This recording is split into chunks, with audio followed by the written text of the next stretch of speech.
මම ඉෂාන්කා. ඔයාලා තාම වරංගන YouTube channel එක subscribe කරේ නැද්ද? subscribe කරන්න. hair style එකක් දාගන්න salon එකට යද්දී වැදගත් වෙන කරුණු ගැන තමයි අද අපි කතා කරන්නේ. විවාහ මංගල උත්සවයක්, පාටි එකක් වගේ විශේෂ අවස්ථාවලට සහභාගී වෙද්දී කොණ්ඩේ විශේෂ විලාසිතාවලින් සරස ගන්න අපි පුරුදු වෙලා ඉන්නවා. මේක ටිකක් තනියෙන් කරගන්න අමාරුයි. තනියෙන් කරගත්තත් ඒක හරියට සෙට් උනේ නැත්නම් ෆික්ස් උනේ නැත්නම් ඒක ගොඩක් අපහසුයි. ඒක නිසා ඒ වෙලාවට අපි සැලොන් එක උදව් ලබා ගන්නවා. එහෙම නැත්නම් කේශලාවන්‍ය ශිල්පියෙක්, hair stylist කෙනෙක්ව හම්බ වෙනවා. hair stylist කෙනෙක් හම්බ වෙනකොට ඉස්සෙල්ලාම අපි මොනවද කරන්න ඕනි? ඔබ පළමුවෙන්ම කේශලාවන්‍ය ශිල්පියෙක්ගේ ඔබට අදාළ දිනේදී වෙලාවක් වෙන් කරගන්න ඕනි. දුරකථන නමතුමක් දීලා හෝ රූපලාවන්‍යාගාරයට ගිහිල්ලා ඔබේ දිනයට අදාළ සුදුසු වෙලාවක් වෙන් කරගන්න ඕනි. ඔබ වෙලාවක් වෙන් කරගන්න අවස්ථාවේදීම ඔබ දැනගත යුතු කාරණා දෙකක් තියෙනවා. එකක් තමයි වේලාව. ඔබගේ අවශ්‍යතාවය ඔබ පැහැදිලිව ඔවුන්ට දන්වන්න. එවිට ඔබ පැමිණිය යුතු වේලාව, ඔබගේ අවශ්‍යතාවයට කොතරම් වෙලාවක් ගත වෙනවද, ඒ ඉවර වෙන්නේ කීයට යන ආදී දේ විස්තර ඔබට ඔවුන්ගෙන් පැහැදිලිව ලබා ගන්නට පුළුවන් වේවි. දෙවෙනි කාරණාව, ඔබ hair style එකක් දාන්න මොනවද රැගෙන ආයුත්තේ? කොණ්ඩේ කොහොමද තබාගෙන ආයුත්තේ කියන දේ. මොකද රූපලාවන්‍යාගාරයට ඔවුන්ගේ සේවය සපයන ආකාරය වෙනස්. ඔබගේ සමහර අවශ්‍යතා රූපලාවන්‍යාගාරයෙන්ම ලබාගත හැකි රූපලාවන්‍යාගාරයක් තිබෙනවා. සමහර දේවල් ඔබ නිවෙසින් රැගෙන ආයුතු දේවල් පිළිබඳව අදහසක් දෙන රූපලාවන්‍යාගාරයක් තිබෙනවා. ඒ නිසා ඔබ යන රූපලාවන්‍යාගාරය අනුව ඔබ ඒ දේවල් පිළිබඳ හොඳින් අහලා දැනුවත් වෙන්න ඔබ වෙලාවක් වෙන් කරගන්න දිනේදීම. කොණ්ඩා සැකසුමක් සඳහා කේශලාවන්‍ය ශිල්පියා හමුවට යන ඔබ පිරිසිදු හිස කේස්, වියලුණු හිස කේස් සහ හොඳින් ගැට කඩා පීරපු හිස කේස් සමගින් පැමිණිය යුතුයි. හේතුව ඔබගේ හිස කේස් තෙල් සහිත නම්, තෙත සහිත නම්, ඒ ගැට සහිත නම් ඔබගේ කේශලාවන්‍ය ශිල්පියාට සිදු වෙනවා නැවත එය සෝදන්න, වේලන්න, ගැට කඩන්න.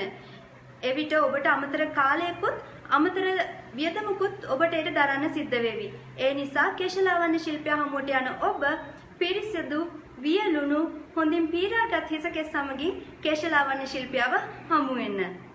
ඔබ කැමති hair style එක, එහෙම නැත්නම් කොණ්ඩේ සැකසුම පිළිබඳව ඔබගේ කේශලාවන්‍ය ශිල්පියාට පැහැදිලි අදහසක් ලබා දෙන්න. ඔබට ඒ ලබා දෙන්නට නොහැකි නම් ෆෝන් එකේ තියෙන රූපයක් හරි print out එකක් හරි මගින් ඒ පිළිබඳව ඔබේ කේශලාවන්‍ය ශිල්පියාව දැනුවත් කරන්න. එහෙමත් අදහසක් ඔබට නැතිනම් ඔබ යන උත්සව අවස්ථාව, ඔබගේ ඇඳුම, ඔබගේ වයස, ඔබගේ රැකියාව ආදී දේ ගැන කේශලාවන්‍ය ශිල්පියාව දැනුවත් කරලා ඊට සුදුසු කොණ්ඩක් සැකසුමක් පිළිබඳව අහලා දැනගන්න. ඔබ තෝරගන්න hair style එක ඔබගේ හිසකේ ස්වභාවය අනුව, ඔබගේ හිසකේ ප්‍රමාණය මත ඒ දැමීමට හැකිදයි කේශලාවන්‍ය ශිල්පියාගෙන් අසා දැනගත්තොත් ඔබටත් ඔහුටත් ඒ ඉතාමත් පහසුවක් වේවි. ඒ නිසා ඔබ තෝරගන්න hair style එක ඔබේ කොණ්ඩයෙන් සකසන්න පුළුවන්ද කියලත් කේශලාවන්‍ය ශිල්පියාගෙන් විමසන්න අමතක කරන්න එපා.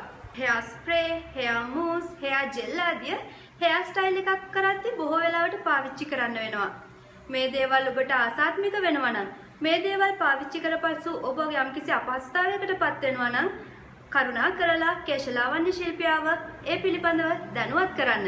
ඔබ තෝරාගත් hair style එක, එහෙම නැත්නම් කොණ්ඩ මෝස්තරය සකසන අතර වාරයේදීම කොණ්ඩේ කොයි පැත්තට බෙදිය යුතුද, ඒ කෙතරම් උස් පහත් විය යුතුද, ඒ බෙල්ලට ලං විය යුතුද, ඒ හිසේ ඉහළින් සැකසිය යුතුද, ඒ හැඩය කොයි ආකාරයේ විය යුතුද ආදී පිළිබඳව කේශලාවන්‍ය ශිල්පියාව දැනුවත් කරන්න.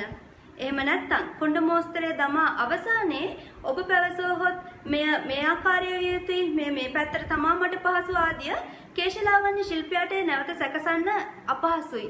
ඒ නිසා හොඳම දේ ඔබ කොණ්ඩේ සකසන අතර වාරයේදීම මේ පිළිබඳව කේශලාවන්‍ය ශිල්පියා සමග කතා බහ කරමින් ඔබගේ අවශ්‍යතා ඉටු කර ගැනීම. ඒ ඔබටත් ඉතා පහසුවක් වේවි. කේශලාවන්‍ය ශිල්පියාටත් ඔබගේ අවශ්‍යතාවය ඉටු කර දීම පහසු වේවි. hair style එක, එහෙම නැත්නම් කොණ්ඩ මෝස්තරය පිළිබඳ මුල සිටම ඔබ පැහැදිලි එක අදහසක සිටින්න. එහෙම නැතිනම් ඔබ hair style එක දාලා අවසානයේ ඊට වඩා වෙනස් ඉල්ලීමක් ඉල්වුවහොත් කේශලාවන්‍ය ශිල්පියා දැඩි අපහසුතාවයටපත් වෙනවා. ඔබට නැවත ඉල්ලීම් ඉටු කර දෙන්න. මේ දේවල් වලට අමතරව ඔබ කේශලාවන්‍ය ශිල්පියෙක් හමුවට යාමේදී කොණ්ඩ මෝස්තරය තවත් හැඩ කරන හෙයා විග්ස්, හවරි, මල්කිනිති, කොණ්ඩ ආභරණ ආදිය නිවැරදි පිළිවෙලට ඔබ සකසගෙන අරගෙන ගියොත් ඒ දේවලුත් උපයෝගී කරගෙන ඔබට සුන්දර නිමාවකින් යුතු කොණ්ඩ මෝස්තරයක් ලබා දෙන්න කේශලාවන්‍ය ශිල්පියාට හැකි වේවි. ඉතින් නැවත දවසක ලස්සන කොණ්ඩ මෝස්තරයක් දාගෙන ලස්සන අවස්ථාවකට සහභාගී වෙන්න හිතාගෙන කේශලාවන්‍ය ශිල්පියෙක් හමු වෙන්න යන ඔබ ඒ යන විට මේ කියපු කරුණු මතක තියාගන්න. ගිහින් එන්නම් ආයෙත් හම්බෙමු අලුත් වීඩියෝ එකකින්.